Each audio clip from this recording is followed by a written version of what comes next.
Man, I want to ask you one question, but I want you to answer it honestly. To yourself, you're afraid to touch her. You're sitting across from her, making conversation, trying to impress her. But your hands are on the table like two dead stones. You're waiting for a signal from her, for permission, for a green light. And in that waiting, you make the single, fatal mistake that kills 9 out of 10 potential relationships. The brutal truth is that while you're waiting, her subconscious has already reached a verdict. And that verdict is one short word: weakling. Because a strong man, a high-value man, doesn't ask for permission. He creates his own reality. The title of this video is provocative, I know. Touch her like a slut. But let's immediately toss the moralizing aside and look at the core of it. This phrase isn't about humiliation. It's a metaphor for absolute confidence. It means touching her as if she's already yours, with a complete, unwavering internal right to that touch, without doubt, without apologies, from a position of power and calm. 100 years ago, Freud and Jung broke into the basement of our consciousness and proved it. Our most important decisions are made not by logic, but by ancient instincts. And while your mouth is saying all the right words, your body is screaming your insecurity. Her body, her instincts, read it instantly. Today, we're going to shatter that physical barrier. I'm not going to give you advice on how to be a nice guy. Instead, I'll give you 5 specific, almost forbidden techniques of tactile dominance. 5 nonverbal keys that switch off her logic and turn on a primal, animalistic interest in a man who isn't afraid to take what he wants. But I have to warn you, if you only watch halfway through, you'll only get half the truth. I'll reveal the most important key to applying this power flawlessly at the end. So before we begin, please hit the like button for this video. And if you're new here and ready to go all the way for real knowledge, subscribe right now. And before we start, I'm curious about our geography. Please write in the comments what city you're from. It's important for me to understand how wide our audience of thinking men is. Part 1. The foundation. Why the body never lies. Before we get to the specific techniques, we have to lay the foundation. To understand why these seemingly simple gestures have such devastating power, the answer lies deep in our biology. Our brain has 3 layers, and the oldest of them is the reptilian brain. It doesn't understand words. It doesn't care about your degrees, and it's not interested in your bank account balance. It only understands the language of status, power, and territory. And the primary language of this ancient brain is touch. Touch is the first language we learn in life and the last one we forget. It's the most honest channel of communication. You can lie with words, you can lie with your facial expression, but you cannot lie with the quality of your touch. Your confidence or your fear is transmitted through your fingertips directly into her limbic system, bypassing all conscious filters. Let's look at the 3 pillars that uphold the power of tactile dominance. The first fundamental principle: touch is marking territory. In the animal kingdom, the alpha male demonstrates his status by moving calmly through the territory and making contact with other members of the pack. He doesn't ask for permission. His touch is a statement of fact. This is mine. When you confidently touch a woman, you are doing the same thing on a subconscious level. You are marking her as part of your space. This is a primal signal that her reptilian brain reads flawlessly. This man is not afraid. He believes he has the right. He is likely high status. The second principle: touch is a dominance test. Every time you initiate contact, you're running an invisible test. Her subconscious asks the question: will he pull his hand back now? Will he get tense? Will he look for my approval? If your touch is calm, relaxed, and demands nothing in return, you pass the test. You demonstrate that this level of closeness is normal for you. But if your touch is rushed, uncertain, or you immediately look for confirmation in her eyes, you fail the test. You're telling her, "This is a big deal for me. I'm out of my comfort zone. I need your approval." And that is a low status signal. And the third, most important principle, touch is a breach of her social defenses. Modern society has created hundreds of rules and rituals that keep people at a safe distance. This is especially true for interactions between men and women. There's the unwritten script of the nice guy. He's polite. He keeps his distance. He doesn't cross boundaries. He waits. This script is safe, predictable, and completely asexual. A confident, well-timed touch hacks this script. It's a pattern interrupt, as psychologists say. You suddenly change the rules of the game. You shift the interaction from a formal, socially acceptable channel to a personal, intimate, man-to-woman one. You force her to step out of the role of a polite conversationalist and remember that she is a woman and you are a man. And it is in this new space, which you have created, that real attraction is born. Part 2, the 5 Forbiddens. Techniques of tactile dominance now that we understand the deep level at which this mechanism operates. Let's move on to the arsenal. 5 techniques, each one a key to a specific lock in her subconscious. Master them, and you will learn to speak a language she understands better than words. Technique 1, the correction, a gesture of power. Let's break down its essence. You're talking, and at some point, you notice a small detail in her appearance. A slightly messy strand of hair by her temple, a misaligned collar on her blouse, a slipped dress strap. A regular man, a nice guy, would at best point it out, breaking the flow of the conversation. A loser would pretend not to notice, afraid of her reaction. But you will do something different. You won't say a word. You'll make a micro-pause in your speech, slowly, without any fuss, reach out your hand and, with your fingertips, fix the detail yourself.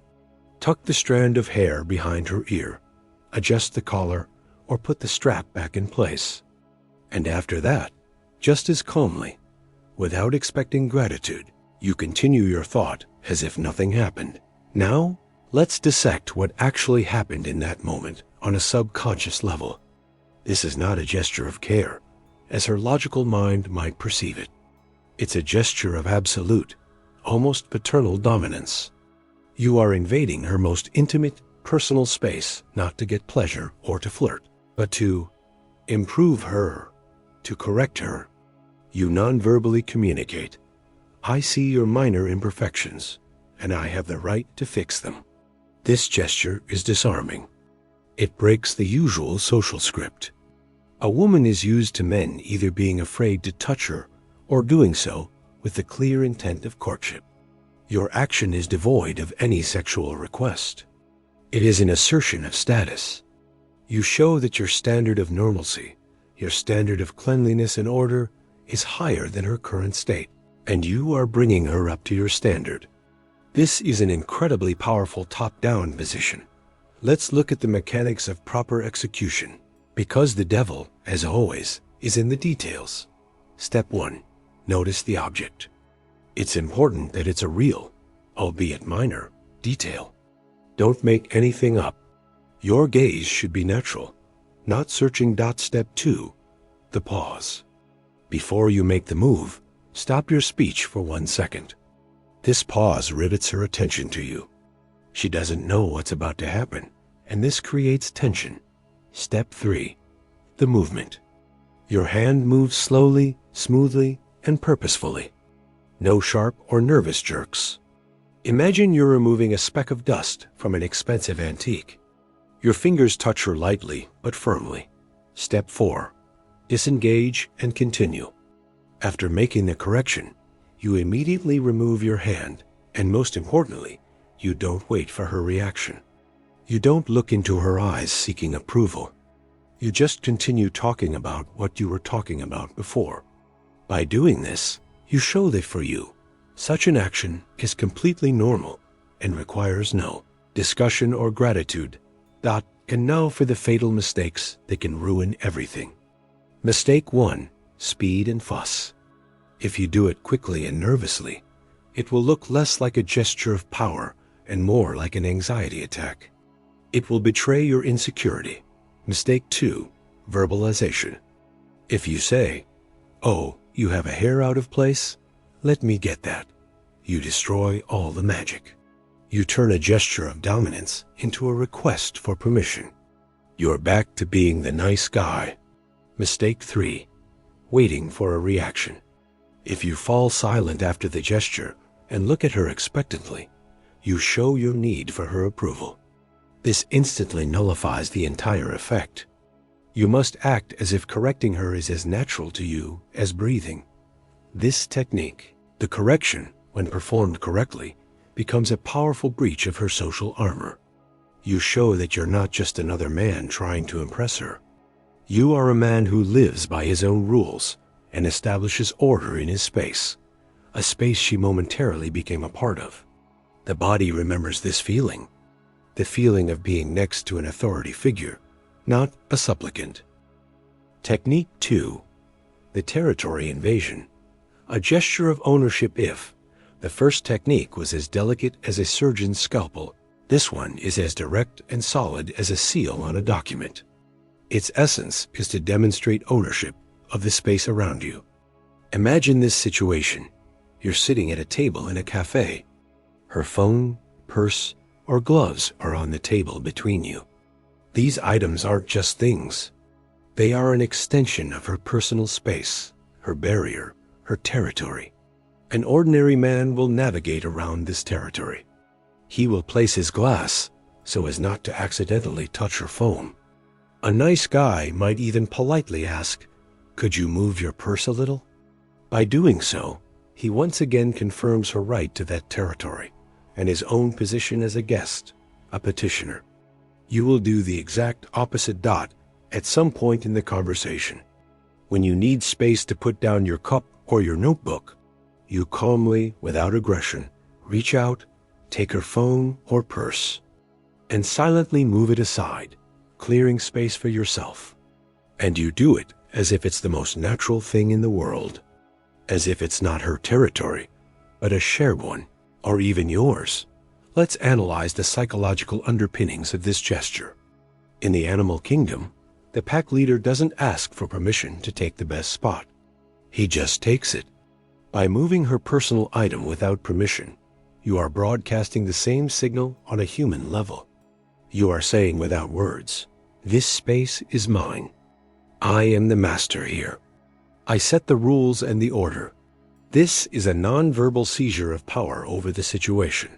Her conscious mind may not even notice, but her subconscious will receive a very loud and clear signal. A man who handles her barriers so freely and confidently will likely behave just as confidently with her. This causes both a slight shock and subconscious respect. You break her expectations and demonstrate high social status. The execution of this technique requires relaxation. Your movements should be casual, mundane. Don't make a show of it. Just as if in passing, you picked it up and moved it. It's important that your action is justified by the context. You actually needed the space. It shouldn't look like a baseless display of power. The main mistake here is aggression or sharpness. If you shove her item aside with a clatter and irritation, it will be perceived not as confidence, but as rudeness and disrespect. Another mistake is apologizing. If you move the item and then say, "Sorry," or look at her with a guilty expression, you devalue your own gesture. You took power and immediately gave it back. This technique is especially effective at the beginning of an acquaintance, when boundaries have not yet been established. With one simple move, you can set the tone for all future communication, immediately placing yourself in the position of the leader, not the follower. You show that you are not a guest in her world, but she is a guest in yours. Technique 3. The assessment, a gesture of judgment. This is perhaps the sharpest and riskiest technique in the entire arsenal. It requires maximum inner confidence and precise calibration. But if successful, it can elevate your status to a height unattainable by other men in a matter of seconds. This gesture moves you from the role of a conversationalist to the role of a judge. An evaluator. Imagine she's telling you something, perhaps emotionally, perhaps trying to convince you of something or to impress you.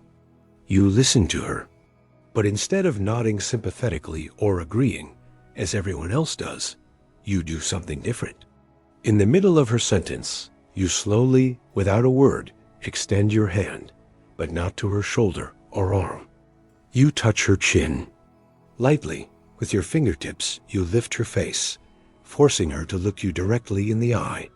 You hold the pause for 2 or 3 seconds, carefully studying her gaze as if checking her for sincerity. Then, just as slowly, you remove your hand and perhaps with a slight smirk, say, "Continue. What just happened?"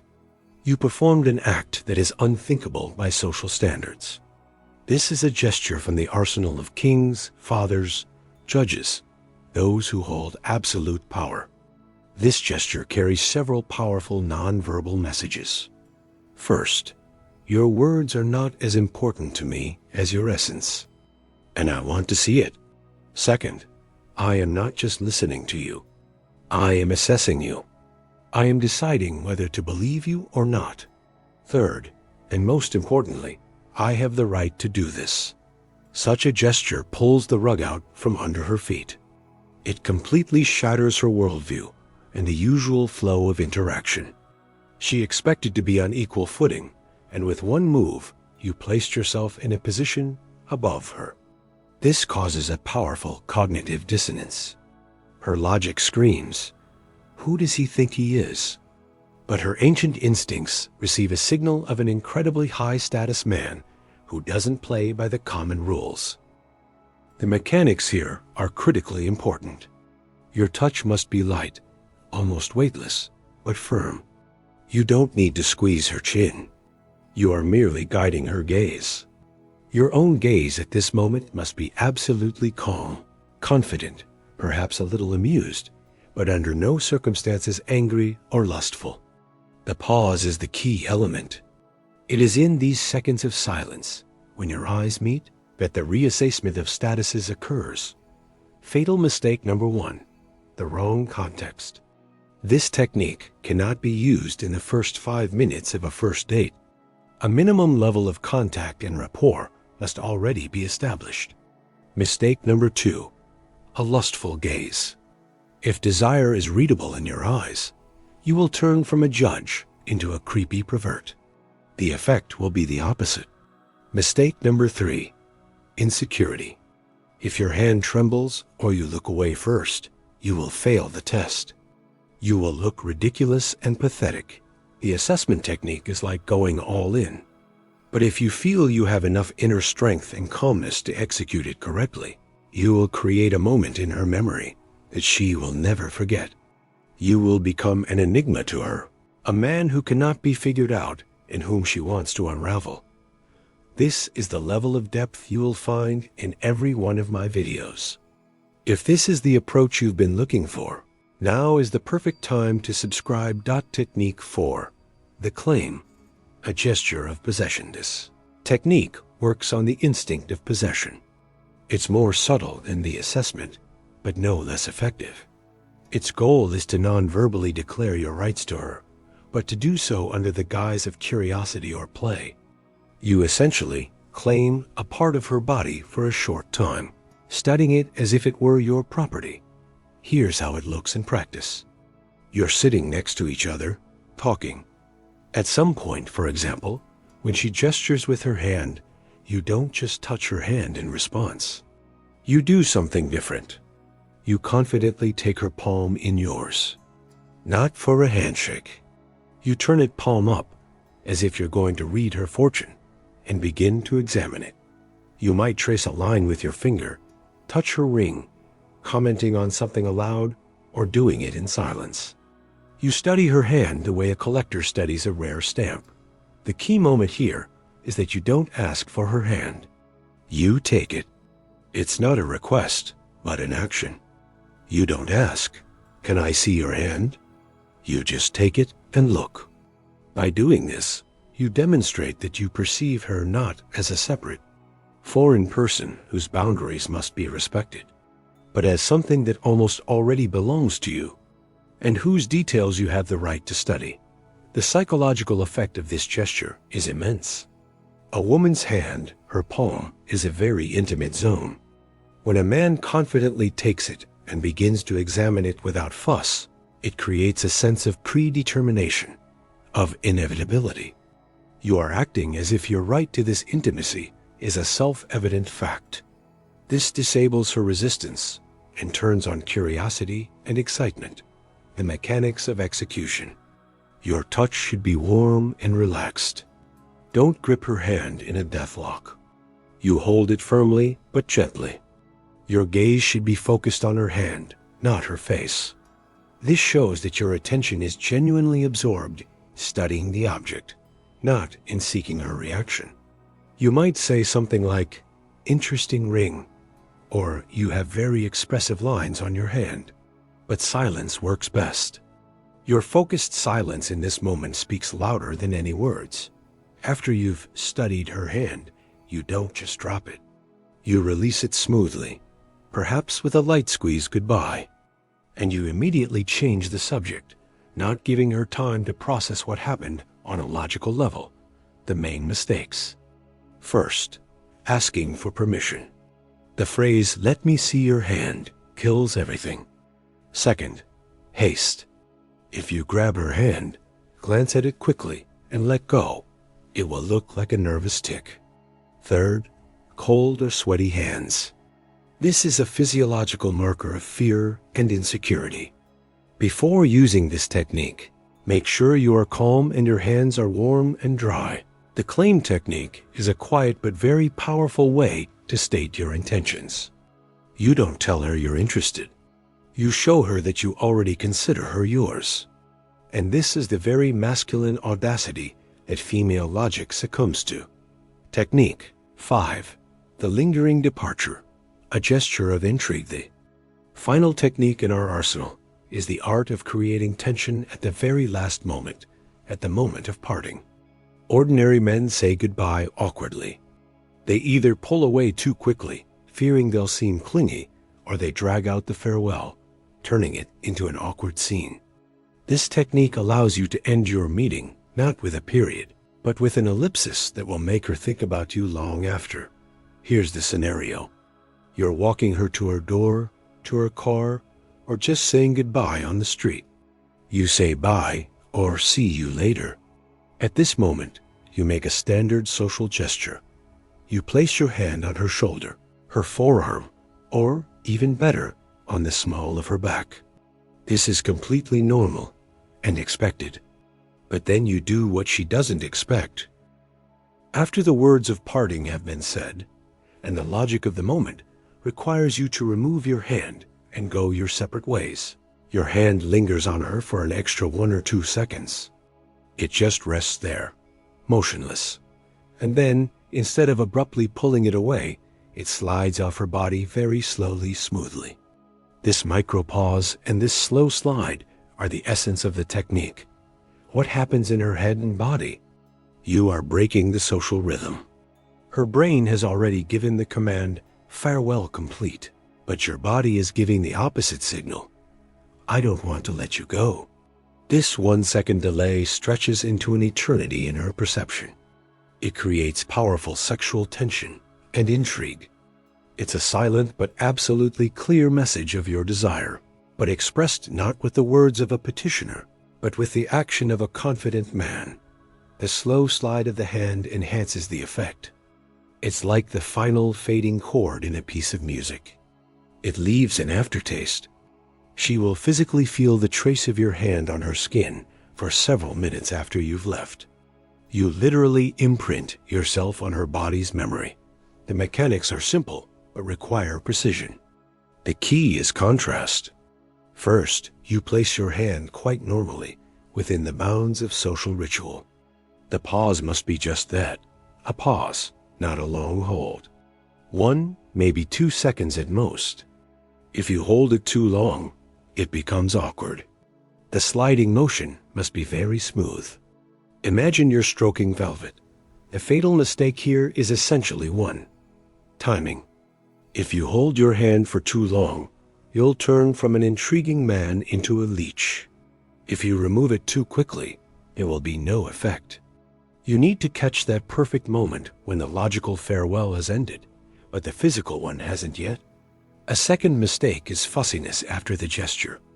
After your hand has slid off, you must calmly turn and walk away without looking back. You've left her with this feeling, and you don't need to spoil it with awkward glances. The lingering departure is the perfect way to end a meeting on a high note. You don't give compliments, you don't promise to call. You simply leave her with a powerful physical and emotional anchor that will work for you in your absence. You make her body want more, and that is far more powerful than any words. Part 3. The line between power and aggression. Fatal mistakes. Now that you have a powerful tool in your hands, we must talk about safety procedures. Because the line between confident tactile dominance and common rudeness, or, even worse, assault, is very thin. And it's defined not so much by the gesture itself, as by 3 key factors: context, your inner energy, and your ability to read feedback. Focus 1. Context is everything, or the art of calibration. None of these techniques can be used in a vacuum. They only work when a minimum level of rapport has already been established. You must learn to read her nonverbal. Yes, what is that? It's when she maintains eye contact with you, when she laughs at your jokes, when her body is turned towards you, not towards the exit, when she herself accidentally touches you in conversation. These are all microsignals that the green light is on. If she's sitting in a closed posture, avoiding your gaze, giving one-word answers, and keeping her distance, using any of these techniques will be a disaster. It will be perceived as aggression and a violation of boundaries. Focus 2. Confidence, not aggression. The energy of your touch. Imagine the difference between a surgeon's hand and a butcher's hand. Both use tools, but the result is different. Your touch should be filled with calm, relaxed confidence. This is physically expressed in warm, dry hands, smooth, unhurried movements, and relaxed shoulders. Aggression, on the other hand, is tension. It's sharp, jerky movements, a cold, hard grip. A woman feels this difference on an instinctive level. A calm touch says, "I am in control of the situation, and you are safe." An aggressive touch screams, "I am not in control of myself, and you are in danger." Before using any technique, take a breath, exhale, and release all tension. Focus 3. Read her reaction and be ready to back off. You are not a mind reader, and you can make mistakes. You used a technique, and something went wrong. How do you know? Her body is an open book. If she physically pulls away, even by an inch, if her smile becomes forced or disappears, if her shoulders tense up and her arms cross over her chest, this is her nonverbal no. And at that moment, a strong man does one thing. He immediately, without argument or persuasion, ceases all tactile interaction and takes a step back to verbal communication. He is essentially saying, "I understand. I respect your signal." A weak man will start making excuses or, worse, try to continue. The ability to retreat in time is not a sign of weakness, but a sign of the highest social intelligence and true strength. Remember, these techniques are not for taking a woman by force. They are for showing your own strength and confidence, to which she herself will want to respond. It's an invitation into your world, not an invasion of hers. And only with this approach do they work flawlessly and ethically. Conclusion. We've covered 5 powerful techniques and 3 main safety rules. But what's the bottom line? The bottom line is a simple truth. Words can be forgotten. Promises can be broken. But the body remembers. It remembers the feeling of a confident hand on the small of its back. It remembers the light touch on the chin that made the heart stop. It remembers the calm and strength that emanated from a man who was not afraid to break the rules. When you stop being afraid of touch, you stop being a safe friend, a nice guy, or just a conversationalist. You become a man who is not afraid to take what he wants and who women instinctively want to follow. You begin to speak the ancient, true language of attraction. And this language, unlike words, never lies. And now, the main question for you, for the men who have lived life and seen a lot. Remember a moment when one confident touch of yours, or conversely, your years of indecision, changed the course of events. No names or dates needed. Describe the situation itself and the lesson you learned. Let's gather a true encyclopedia of male wisdom in the comments. Your experience can be priceless for those who are just learning this language. Share your stories. I will be sure to pin the most profound and illustrative ones to the top.